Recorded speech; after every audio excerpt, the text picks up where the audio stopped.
And we are live. Not live, but you know what I mean? Like we are recording. Okay. Welcome to Siege365, where we talk about the past, present, and future of Rainbow Six Siege. This regular podcast aims to cover Siege all year long on a regular basis to create excitement, express gratitude, and share nostalgia. We document the changes made in-game from a player perspective while reporting on game development and events made by fans for fans. Last episode, we talked about Operation Commanding Force. We talked about the new operator, Brava, and the event that they had going on, mouse and keyboard penalties, mousetrap, things of that nature, and reload cancellation with different changes to gun nozzles. Today, we're going to talk about the new season, Operation Dread Factor. I'm joined today with my fellow content creator, Brami, who is a very reliable and supportive friend of mine. Today, we're going to talk about the past, present, and future of the game. Welcome, Hello. Brami. How you doing? I'm okay. Excited to talk about this season. Yeah. Now, do you remember when you first originally started playing Siege? I started playing in White Noise Okay. So that when was Vigil, Dokkaebi, and Sophia came out. okay. Tell us a little bit about yourself. Did you ever stop playing? What do you like to do for fun? Yeah, so I started playing, what is that, year 2? The year, end of year 2. year 2. Yeah, there you It go. was on sale for winter break or something like that. And then my brother introduced it to me. At first I thought it was a racing game because it had the title Rainbow. I thought it was talking about like Rainbow Road, like Mario Kart. But no, I first got into gaming with Overwatch, and then my brother said, "Hey, you should check this game out." So I did, and I fell in love with it. It was difficult at first, but I played for a couple months straight. Then I stopped. Then I got back on it the next year, a couple months before I enlisted for the army. Mhm. So I took like a 4-year break, and I got back on Siege this year in January of 2023. Okay, so that was January was 2023. Okay. Yeah, So, I think that's when Solus came out. okay. Let's see. So that was the new Solus. That was December. Solar Raid. Yeah, Solar Raid. Okay. Okay, cool. Why did you stop playing? I joined the army. I was busy with work and stuff. That's fair. Yeah. Do you, if you didn't get busy and you were just like working, do you feel like you would have just like quit the game altogether, or how's the game different? Or would you have kept playing, like if you had the time and you weren't enlisted? Well, immediately right when I got out of basic training, I went straight to Best Buy and bought myself a gaming laptop Mm-hmm. so I can continue playing video games. But with my schedule, it didn't really work out. I would play Siege here and there, but it was never consistent. Okay. But it was fun. I just didn't have that consistency. Yeah. A lot of times you'll hear people they'll quit the game for various reasons. Work and school and things of that nature are what usually cause it. But then a lot of times people will quit because the game's too difficult, or because they have frustrations with it. And so I was just curious. I heard a statistic not too long ago that said 80% of players will quit the game in their first 4 hours of like they buy the game and they'll buy it on sale like you did, and it'll be for like $8 on sale, and they're like, oh, that's a pretty good deal. And then they play it for like 2 or 3 hours, maybe 4 hours, and then they're like, this is no. And isn't that wild? For Siege? For Siege, yeah, it's like one of the hardest first-person shooter games you can get. They have an 80% like quit rate in the first 4 hours, and so one of the things that the developers are working on is onboarding and trying to like ease people into the game, and that's why they're going to come out with their. Well, we'll talk about the future later, but they're going to be coming out with things to help people with onboarding. What's your thoughts on like how the game has changed from when you started playing during year 2 White Noise? That the map that they came out with, maps they had include the Velvet Shell map and the Blood Orchid map, which was like theme park. They reworked theme park since then, but tower is still exactly the same, isn't it? Yeah, it is. They haven't changed it. What's your thoughts on like how the game was when you first started versus how it compares to now? The lighting was definitely different. That improved a lot in a lot of maps, in all the maps. Wasn't there night maps as well? Yeah, there used to be night maps. There's a big push for a lot of people in the community to bring it back, but I don't feel like those people remember how bad it was. It was so bad. Yeah, the lighting was terrible. And then there were also the day maps were terrible too, where you would open up a window and you can't see out the window if you're inside. It was pretty funny. Yeah. I feel like Outback right now is way too bright. Yeah. Okay. Yeah.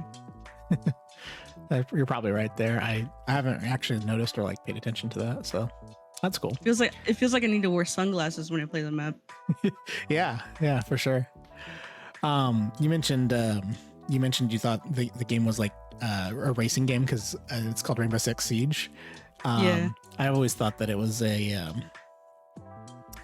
I always thought it'd be cool if they had an event where you had a drone that it's like a racing game with drones, or it's like, you know, that feeling you get when you're like someone's chasing your drone. You're like, you're trying to get away. You're trying to get away. Yeah. Or like whatever, you know, and you get through the drone hole. It's like, it's like the finish line.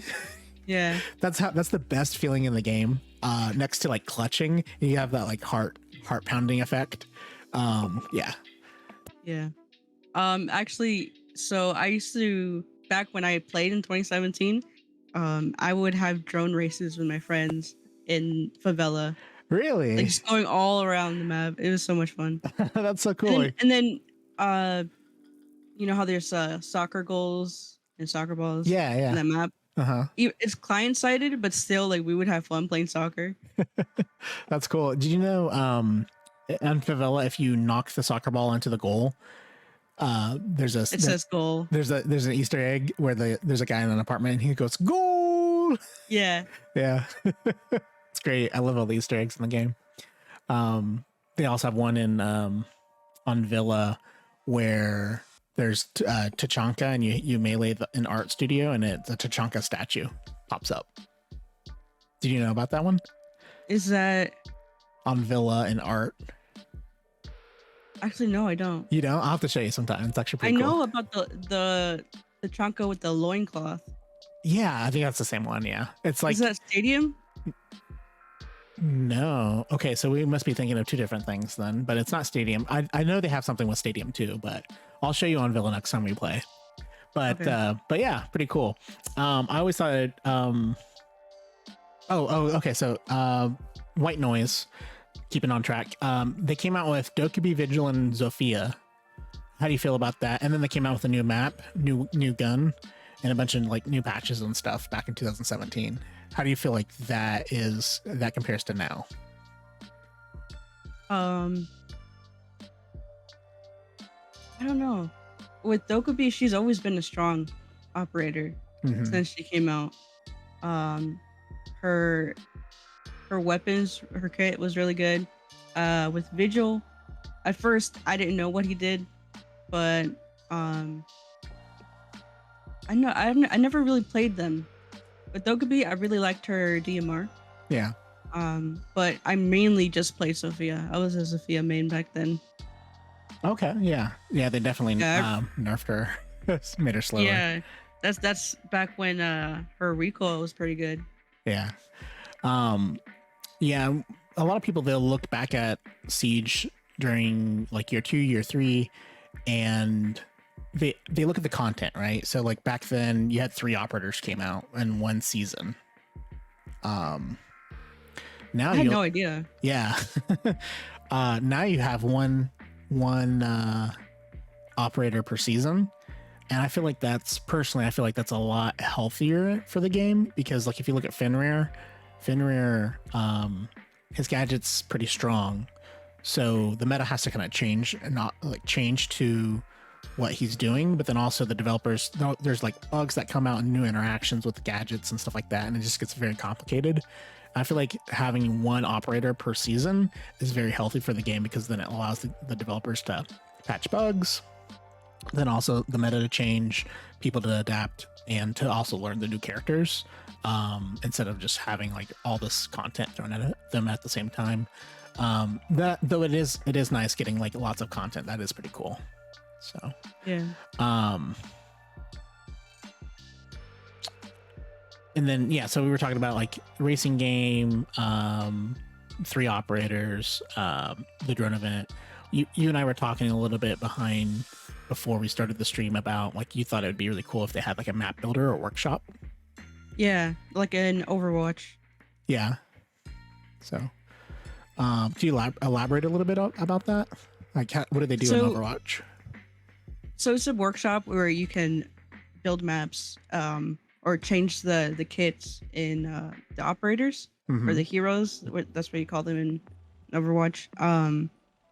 But you can tweak them a little bit or a lot, and you can make your own game modes. And I feel like with people who are not that great at this game or who are new at this game, I feel like certain game modes will drive more players, newer players, and older players that haven't played this game in a while.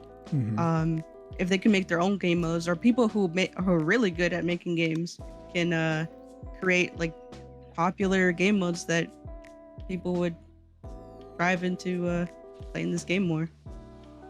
Pretty cool. Like the drone.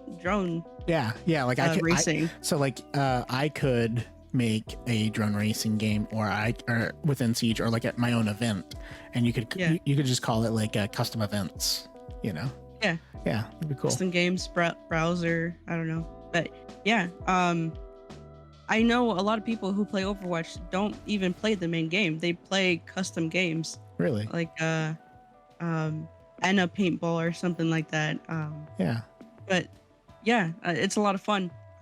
So I feel like if they introduce that into this game, I feel like it'll become way more popular. That's cool. So yeah, and then one of the things that I mentioned last stream was, or last last episode was that people look at year 2 and 3, and because they see all that content that you get, that could be another way, like the idea that you just had, that could be a way of fulfilling content that people are desiring from the game, that they feel like the developers aren't giving enough to, because then it's almost like user generated content versus curated content from editors. But a lot of people, they'll look at like white noise and they go, oh, 3 operators came out, we got a new map, we got new guns, like it was so much content. And a lot of those people will look at that and they call it peak siege. And I feel like those people look at the content itself, but they don't look at like the state of the game. And they're viewing the game with rose tinted glasses, right?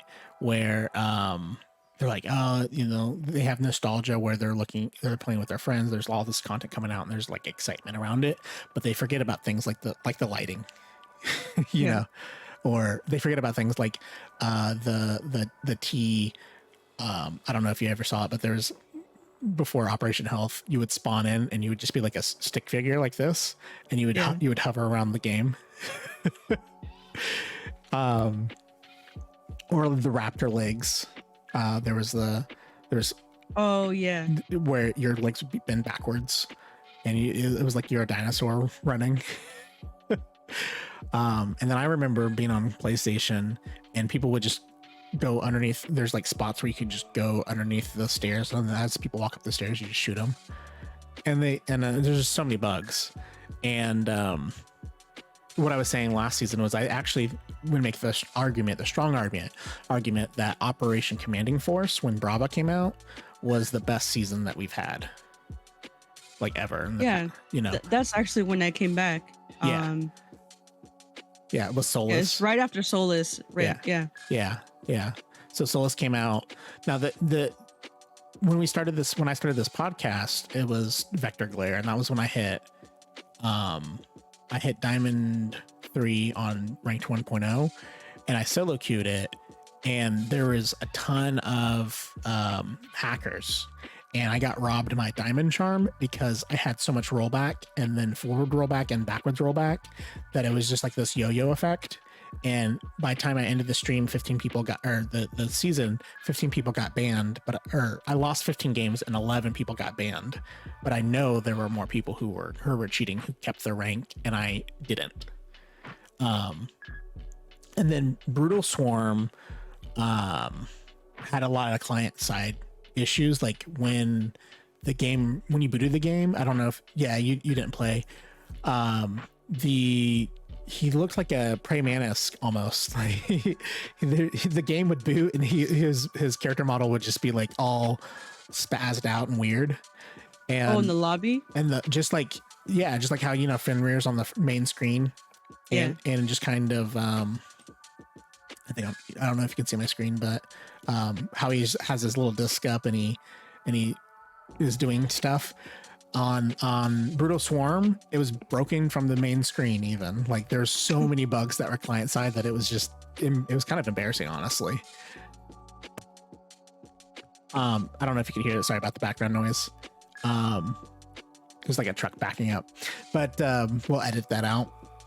But anyway, and then Solar Raid came out, and there were server issues. Do you remember the servers were like really bad when you first restarted? Yes. Yeah. We'd have to go through loopholes just to invite our friends, just to be able to play together. Yeah. So you do the hokey pokey, right? Just to get in game. And then Commanding Force came out, and it was like all of it was fixed. There were they came out with Mousetrap. They fixed all their like client side bugs. Their server bugs were fixed. It's like the perfect season, and they came out with new content. It wasn't a ton of content, but if they had user generated content like you're talking about, that would be like perfect.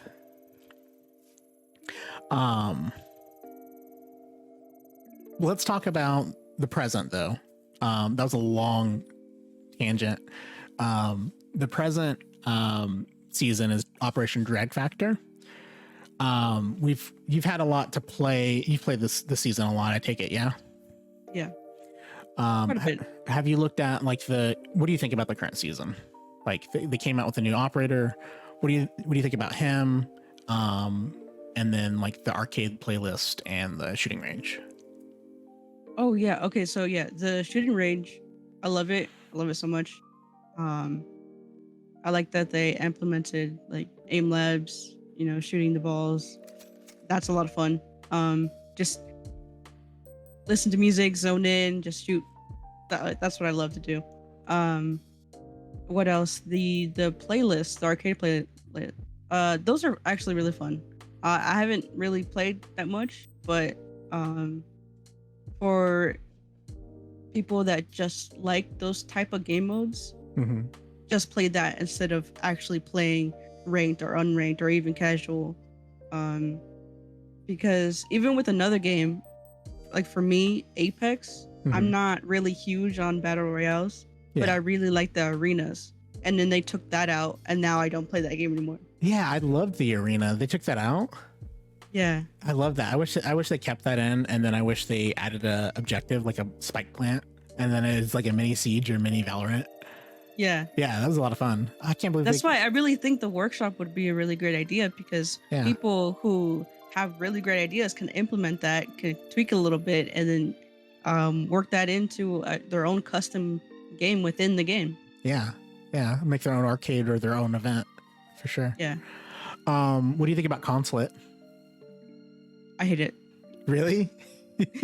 Um, I don't know. I just didn't really give it a chance. I haven't watched that many videos of it. I haven't seen that many different ways that people play it. Mm-hmm.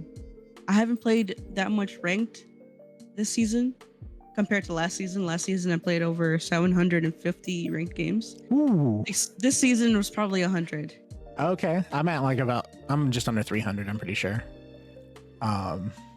That's gnarly. Okay. Yeah. So yeah, I just didn't give it a chance. I'm starting to like it a little bit more, but I think it's very, you have to really rely on your teammates with this map. Yes, I agree with you. Pushing together. I like that there's less spawn peaks. Yeah. In this map. Mm-hmm. But I do miss it a little bit. Yeah.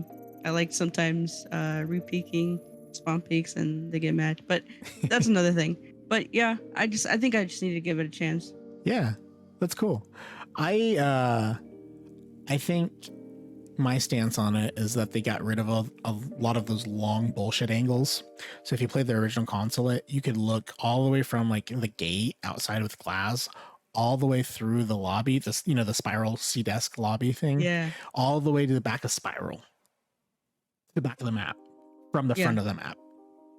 From outside. You could look all the way inside to the back of the map. They got rid of that, which I think is great. And then, yeah, the spawn peaks they got rid of. And then on certain spots on the north side, you can still spawn peak, but on the south side and on like the west and east, it's a little bit trickier. But then they also west to east, it used to be you could stand in Visa, where they had the hatch room above server. Yeah. You could stand there and then you could look all the way through Spiral, all the way to the bench, like Spiral staircase area. Yeah. You used to be able to like look at all the way across the map to the other side of the map to pretty much yellow. And now they closed it off. So now you have shorter angles to work with. So then the game's more about positioning and like you said, like teamwork, but like that to me, like that's Siege. That's what Siege is supposed to be about, is like positioning, leaning, knowing your angles, and then like having better like team play. But I do think like downstairs, it's kind of a bigger map than it used to be. Yeah. Like it takes a lot to everybody spawns downstairs, especially downstairs. It bugs me. Everybody spawns garage. Then there's a backside, like an electrical. And you have to run all the way through like 3-4 rooms to reinforce this electrical wall that they're probably going to open up anyway, and you can't really defend it except for above and Visa. And then you run all the way back, and it's like this. They added a room called Coffee Room or something like that, and I'm like, why did they even add that room in there when they could just have it as one bigger room? They have like a lot of small like nooks and crannies. Yeah, there's so many, and it's like I'm lost. Smaller rooms. Yeah, you just get lost in there. So. But other than that, I think the first floor is perfect. I think this third floor is different. Needs work. It needs a little bit of work. I don't know what, but I think the basement's like the biggest mess that they need to work on. Is like it's just a maze. It's like a corn maze. Yeah, in projector room, I feel like there's so many angles that you need to cover if you're holding that room. Yeah, because there's like Spiral, there's Blue or Visa Stairs area, the admin side, and then there's the wall. There's the wall, and there's like 4 sides. Yeah, that you have to worry about. So if they could have one wall that wasn't exposed, that'd be cool. Cool. What do you think about? So you said you played about 100 games this season. Yeah. What do you think about like the meta and like operator pick rate and ban rate and what people are doing? Once the second Brenrir was bannable, he would get banned. Yeah. He's banned almost every game that I play. Yeah. Okay. Yeah. You play a little bit. Oh, we didn't even talk about that. What rank are you? What's your highest rank? What do you? I think you're a pretty good player.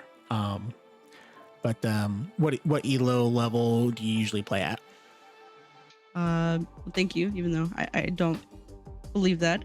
I feel like you're a way better player than me, but yeah, I think we're my both pretty highest this season I reached no, Emerald 3. good. Emerald 3. Okay. My highest was plat 2, pre 2.0, way back in 2017. Okay. Yeah, it took me forever to hit plat 2. But yeah, last season I hit Emerald for the first time. That was nice. I like green. Yeah. I feel like it suits me better. You played with us with Crank and Cody and I, and you would switch accounts all the time. Yeah. and Cody hit Diamond, Crank hit Champ, you hit Emerald, I hit Emerald. Yeah. I feel like you could hit Diamond very easily, and you're not giving yourself enough credit. But you're a great player. Don't sell yourself short. Thank you. The reason I brought all that up is because we have the can you see my screen? Yeah. So we've got the Wind Delta, and this is Emerald and above. So this right here is console. It'll kind of rotate around, but you've got Iana, Ash, Ace, and Sledge, who are the most picked operators. Yes. And then on defense, let's see, we've got Warden. The crutch ops. The crutch ops. Okay. Why do you call them crutch ops? What's going on? I feel like they're the only utility that is really helpful is the nades for Iana. Okay. And the nitro maybe with Warden, but I feel like Warden is mostly picked off in the beginning.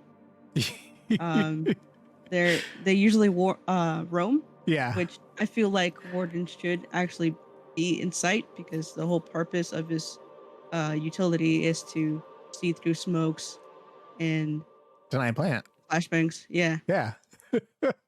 And you have all these not losers. I'm not a Warden main. You have all these Warden mains, you know what I mean? And they just roam and they spawn peek and they die. Yes.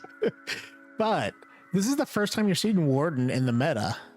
Like, he was such like a low picked operator. He's being picked all the time because they gave him a 1.5 scope, and he's got the same gun that Valkyrie has. She doesn't have a 1.5 scope. So yeah. I heard somebody once, just like on TikTok or something, say that they want scope uniformity, like they did in the past, where like before you had to buy scopes, and then they like. I want my renown back from that. Yeah, I don't even know what they did, if they even did anything, but. Yeah, when you bought the scopes, and then they made it to where they kind of uniformed, where if you have like 2.5, you get the 2.0, you get the 1.5, you get the 1.0, and then they made everybody has a 1.0 across the board. I have heard there's an argument where a couple people have said, hey, let's get 1.5 on every person in the game, because Warden a really good player that deserves that high of a pick rate? Probably not, because he's a very selfish gadget, right? Only like if you have a room of 5 people and you toss a flashbang in there, he's the only one who's immune to it. But if you have a Jaeger, everybody gets immune to it essentially. Yeah. Right. So I think the Jaeger used to be the character that was picked all the time. So him coming down, that like reducing that pick rate is pretty good. And then Warden coming up is a pick rate going up, just because the scope thing. I don't think anything is wrong with it, but I do think it's a little bit annoying when you get put in a situation and you're like, hey, let's bring some utility guys, and then everybody's like, nah, I'm gonna get Warden and I'd rather have the Mozzie. Yeah. I'd rather have the Mozzie, which is another high pick rate. So, and then bans, Thatcher's banned all the time. What's his name? Jackal's banned all the time. And then on console, it's flip-flopped. What do you think about those? So it's Thatcher, Jackal, Dokubi's coming up there, which I love that band because you were just talking about how strong she is. Yeah. Thatcher, I mean, wasn't it less when the EMPs came out? Thatcher was banned a lot less. I don't know. I think, yeah, he was banned a lot less back in the day, and they banned a lot of Jackals. So it's kind of like, I'll have to go back and look at previous notes. Yeah. But I feel like this is just a comfort ban that people do. I think they do it out of habit more than anything. Same thing for Jackal. Or Lion. Because I feel like, wasn't it Lion that was banned all the time? I believe so. Yeah. You don't even see Lion with the Thatcher ban, whenever he wouldn't be banned, people wouldn't play him. They would play another like Lion with EMPs or Doke with EMPs, Osa with EMPs. Right. Like they would play that instead of actual Thatcher because they would prefer, Osa shields over whatever Thatcher has, right? Like claymores or whatever. Yeah. The Lion scan, I feel like that's way more useful at times. I always tell people, I'm like, hey, like the Thatcher band's kind of a comfort pick. It's kind of useless because he can get through like harder surfaces, but you have 5 people with EMPs, you have a Maverick, and you have a Collie. Yeah. Is that really the strongest ban that you can do?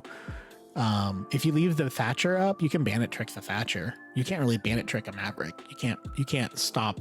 You can stop a Collie, but like she'll destroy your gadget in the process.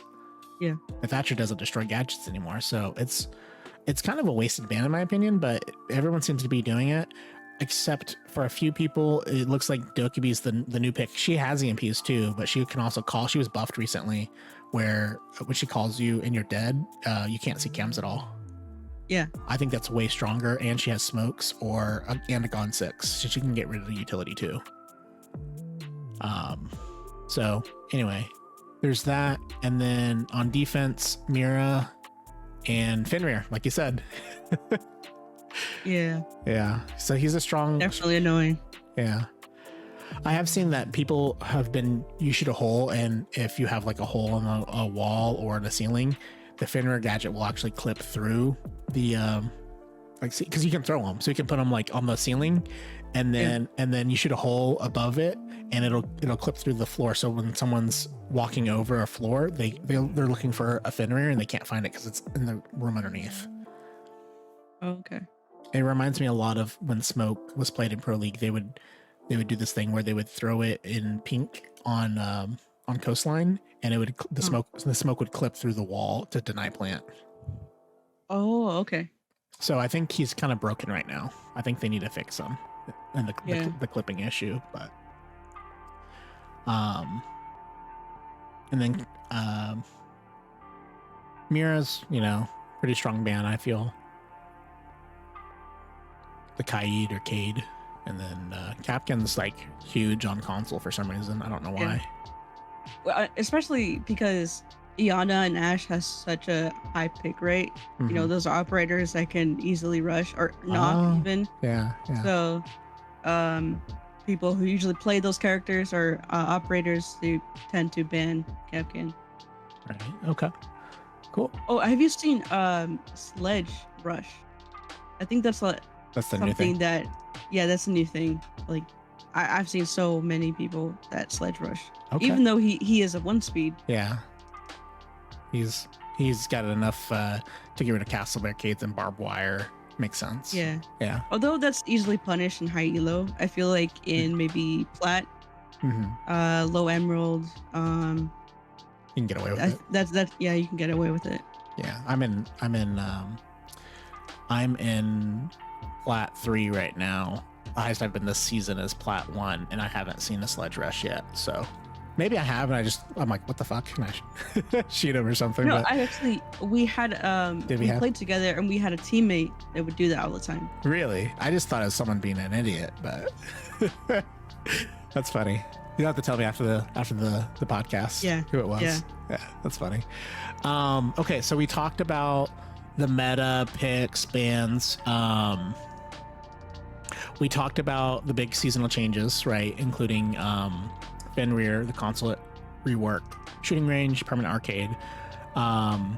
Rengoku came out. Did you play that at all? I did not play a single game of that. I played a little bit just to get the packs. What do you think? Did you play it before in the past?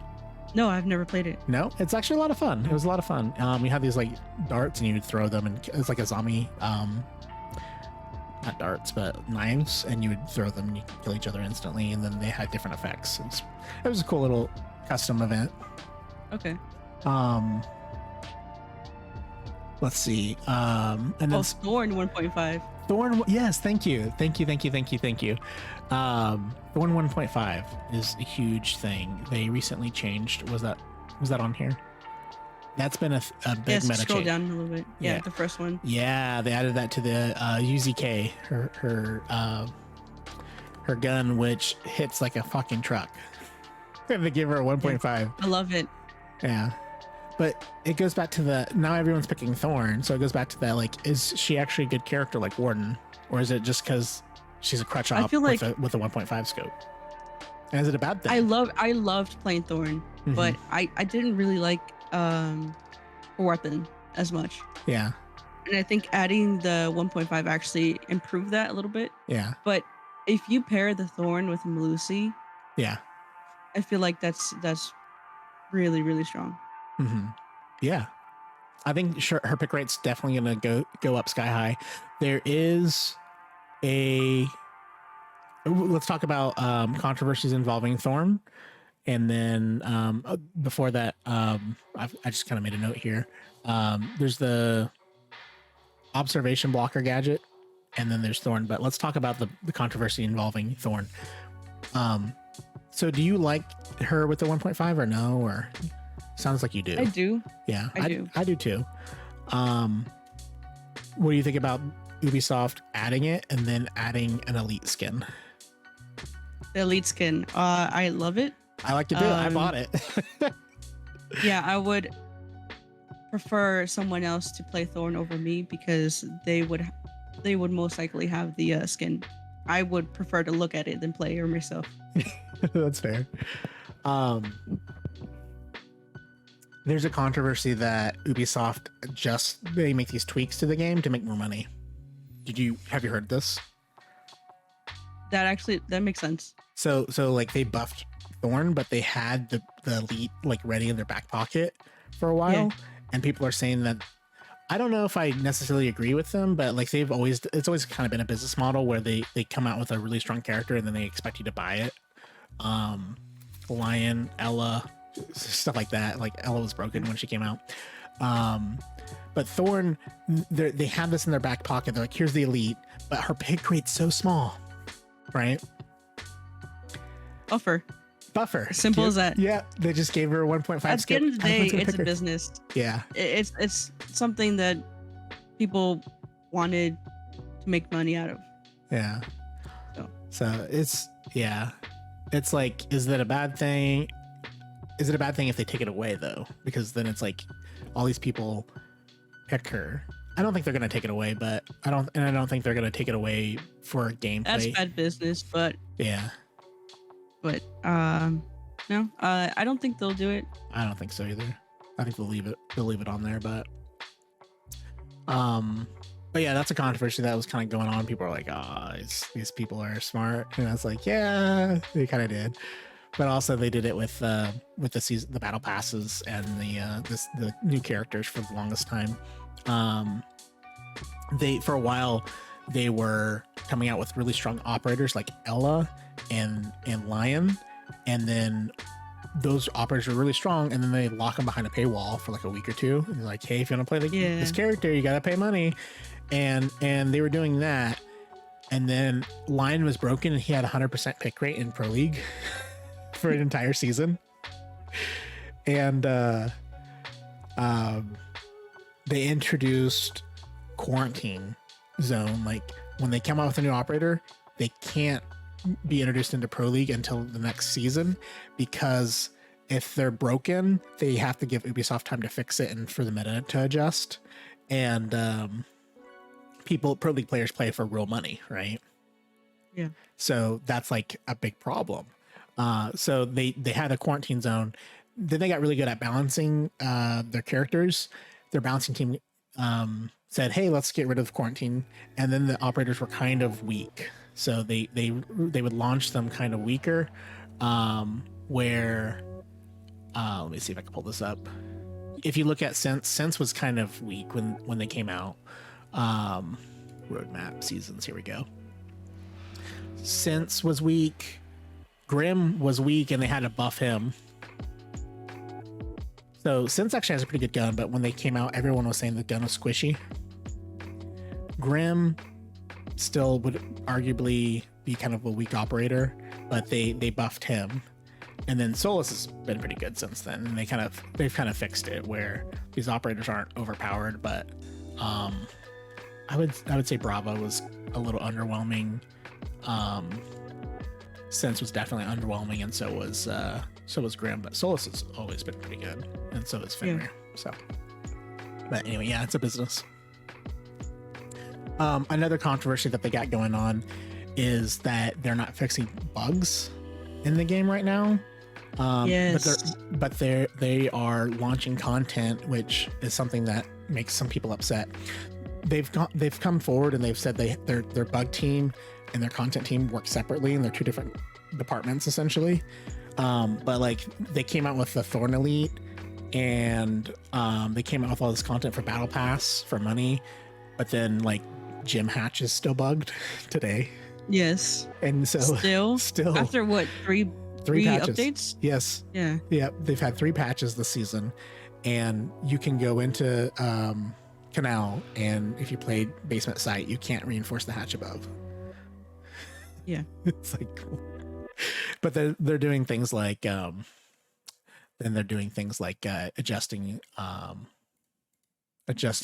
orcs and giving Thorn a 1.5 and doing a rework on Vigil, and it's like, just fix the game, just make sure it's working smooth. Yeah. So that's the present. We talked a little bit about the future and some ideas and stuff. Let's talk about so it's the past, the present. Let's talk about the future. So have you heard anything, any leaks or anything about the new season at all? I haven't, no. Okay. So the official roadmap is that the operator's going to be Korean. So they're going back to Korea. I used to follow this leaker named Lingu, and they went dark recently on Telegram. So they used to do data mining. They go into the game files and they look at stuff. And that person deleted all their socials. They got off of Telegram. I even had I messaged them on Discord, and they I don't see the message that I sent them anymore. I think they just blocked me or something. This guy who was doing it, just something happened on the back end, and just does not want anything to do with leaks anymore. So that it's very difficult to find what's coming out. Interesting. Okay. Yeah. But for the longest time, they would come out with new videos, and there'd be all this stuff about hey, here's these skins, here's what they're doing, and I think they just kind of got cocky, and Ubisoft probably found out who it was, and probably sent them a cease and desist letter or something. But what we do know is that season 3 will be South Korea. The operator will be South Korean, and they're going to be doing training in Tower, which is the season that you started in. Yeah. White Noise. Going all the way back. Going back. So I'm hoping that they do a light tweak or light rework on Tower, but they haven't announced anything yet. And if you look at the official roadmap, they don't say they're reworking any maps. They just say there's going to be a battle pass like normal. There's going to be an event like normal. They're reworking quick match, so it'll be 2.0. Just kind of how they have ranked 2.0. They're reworking casual, and then they're reworking Frost. Ooh, okay. But the lore of the the comic books mention Tower, and Tower is going to be targeted by Deimos, which is the evil villain in the previous seasons. So No official map rework, no new map. I think I saw that they're going to have a change to player protection and comfort. So player commendations are going to come like in Overwatch, where you give someone a thumbs up and you're like, hey, this is a good character. Okay. This is a good player. I want to play with them again. Because right now, everything they have is like, this person's being negative, like report this person for voice toxicity, report this person for text toxicity. Yeah. Yeah. So I'm actually, that's something that Cody and I were like talking about that we wanted to happen, was like, hey, this is a good player. Like give him a thumbs up. And then supposedly they're going to be coming out with rewards for being a good player, being a nice, positive role model in the community. So that's good. That's good. Hopefully they'll have things like, you know, you get your ranked rewards, and then you have your reputation rewards, and you just get a bunch of stuff at the beginning of the season. Okay. I like that. Let's see. Have you seen the rework of Frost? I have, yeah. Okay. Have you played it at all, or did you just kind of see it? I saw videos of it. Okay. They had a test server. I don't think I participated in the test server. I saw King George participate in it, like live. And he said that it was just a little too fast. And What was a little too fast? Getting out of the mouse trap. Oh, okay. The bear trap. Okay. And then he said that what they showed at SI was like this really gory like blood trail, and everybody could see it.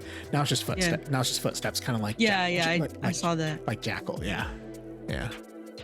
And then during Rengoku, this time a lot of the gadgets were from the darts or the knives were Grim bees.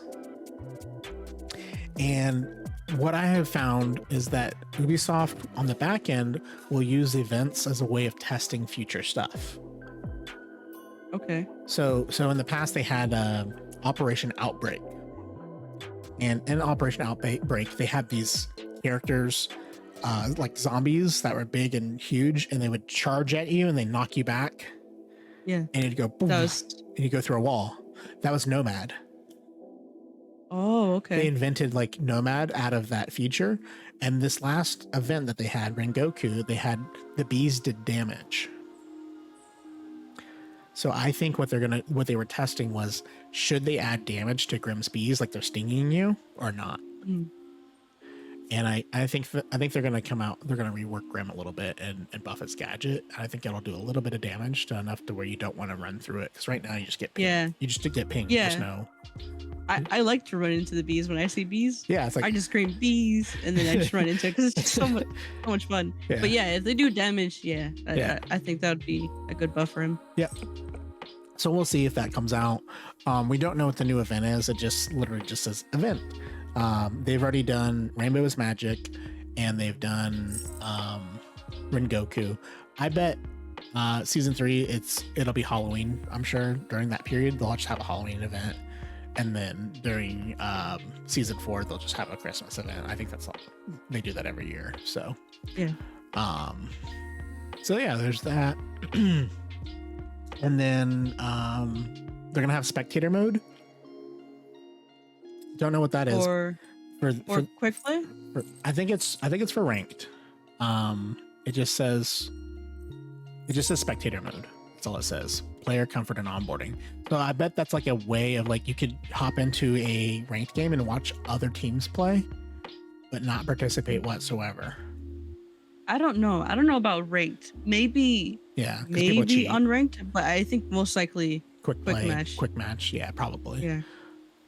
Like I don't. You said that you haven't played Overwatch, but in spectator mode, when you want to join a friend, you can. There is an option, join game or spectate. And if you're spectating and then someone leaves, then you'll be next up to join in the game. Oh, okay. A friend. Okay. But that's not a thing in competitive. So I feel like it'd be more for quick match, because they do say that's quick match 2.0. Yeah. So I think that's what that is. Okay. So they're going to rework quick match and then add spectator mode in there somehow, some way. Yeah. Okay. Okay. So not ranked. Okay, cool. And then, I've heard or I read somewhere that they're going to add a reputation requirement just to play ranked. That's good. I think that's good too, because there's too many assholes in the world who play the game. But I wonder how that's going to impact their player base. You know, if people will actually shape up, or if they'll have like a decrease in player base because people get banned, or you know they can't play at all because they're like, I'm not exemplary, or I forget all the different levels. But well, good. I say, good for us. Good riddance, right? Yeah. Yeah. Goodbye. We don't want to play with you. Too bad. But they'll let them play a quick match. They just can't play ranked. And then player combinations. And then season 4 operator is going to be Portuguese. They're going to have a new map.